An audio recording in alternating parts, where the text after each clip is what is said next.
కలుసుకున్న నికోదేము మందిరంలో, సమాజ మందిరంలో యేసు ప్రభు వారు పక్షంగా నిలబడి మాట్లాడడం మొదలు పెట్టాడు. అంత మాత్రమే కాదు, యేసు ప్రభు వారు శిలువ మరణం పొందిన తర్వాత అందరూ పారిపోయారు. అందరూ ఎటోళ్ళట్టు చెదిరిపోయారు. విశ్వాసులందరూ ఎటోళ్ళట్టు గలిలయ, యోదయ అనేక ప్రాంతాలకు చెదరిపోయారు. ఎక్కడ మమ్మల్ని కూడా చంపేస్తారో, యేసు ప్రభు వారితో ఉన్నారంటే ఎక్కడ మమ్మల్ని కూడా శిక్షిస్తారో, ఎక్కడ మమ్మల్ని కూడా చెరసాల్లో వేస్తారో. ఇప్పటికే బాప్తిస్మం ఇచ్చి యోహాను తల నరకబడింది.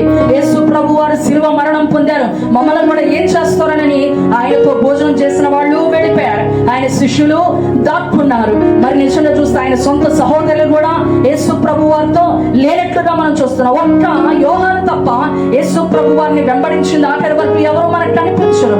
కానీ యేసు ప్రభు వారిని మరి నిజంగా అలాంటి క్లిష్టమైన పరిస్థితుల్లో కూడా అంట యేసు ప్రభు వారి దేహాన్ని మరి రహస్య శిష్యుడుగా ఉన్న అరిమతయ్య యేసేపు ఆయన దేహాన్ని అడిగి తీసుకుంటే ఈయనంట 150 సేర్ల సుగంధ ద్రవ్యాన్ని సిద్ధపరిచి యేసు ప్రభు వారి కొరకు నిమిత్తం ఇచ్చాడంట. దేవునికి స్తోత్రం, హల్లెలూయా.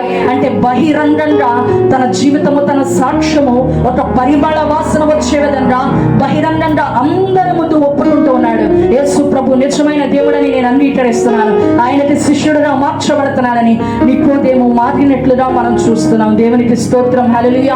ఈ రోజు యేసు ప్రభు వారు అద్భుతాలు చేస్తాడని, ఆయన నిత్యదేవుడు అని నమ్ముతున్నావా?